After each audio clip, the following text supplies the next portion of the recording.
সবসময় এক স্তর নিচে কিনুন। কথাটা কেন বললাম? বলছি। মানুষ খুব স্বাচ্ছন্দ্য বোধ করে যদি তারা তাদের সামর্থ্যের পুরোটাই খরচ করতে পারেন। খরচ করাটা আরামদায়ক একটা অনুভূতি অধিকাংশ মানুষের কাছে।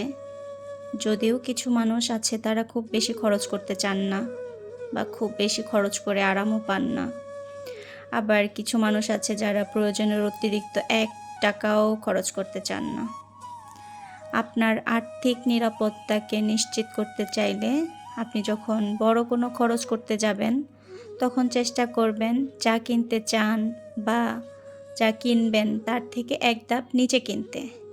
যেমন আপনার সামর্থ্য আছে ২,০০০ টাকা দামের শাড়ি বা 3 পিস কেনার, আপনি চেষ্টা করবেন সেটাকে কমিয়ে ১৫০০ টাকা দামের কিনতে।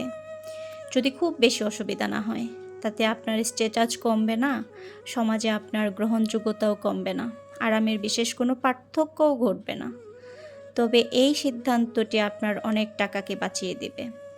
শুধুমাত্র কাপড় বাছাইয়ের ক্ষেত্রে নয়, আমাদের যে কোনো প্রয়োজনীয় জিনিস কেনার ক্ষেত্রে বিষয়টি মনে রাখতে হবে। তাহলে অনেক অযাচিত খরচ থেকে আমরা বেঁচে যাব।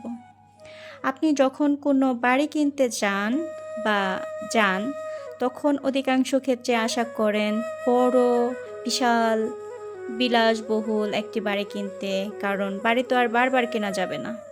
সেজন্য আপনি আপনার সামর্থ্যের বাইরে যেয়েও প্রস্তুত হন সেই বাড়িটি কিনতে।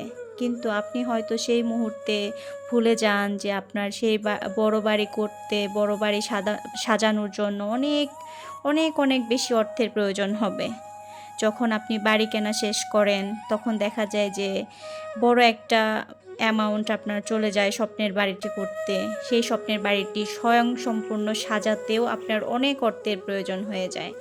আর আপনি যদি সেটা করতে মানে খুব তাড়াতাড়ি করে ফেলেন, যেটা আমাকে খুব তাড়াতাড়ি করতে হবে, খুব তাড়াতাড়ি করতে গিয়ে আপনি ঋণগ্রস্ত হয়ে পড়েন।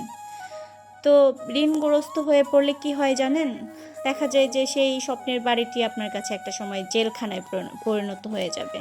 কারণ আপনি ঋণগ্রস্ত হয়ে গেছেন, আপনার মাথায় অনেক টেনশন, প্যারাশানি, আপনি কিভাবে ঋণগুলো শোধ করবেন। মানে এটা নিয়ে একটা আপনি যখন করছেন তখন এটা মনে হচ্ছে না। পরে যখন আপনি ঋণগ্রস্ত হয়ে যাবেন, আপনি ঋণ শোধ করতে পারতেছেন না, তখন এই স্বপ্নের বাড়িটি আপনার জন্য বিষের মতো হয়ে যাবে। আমি আশা করি আপনাদেরকে বোঝাতে পেরেছি। তো এজন্যই বলা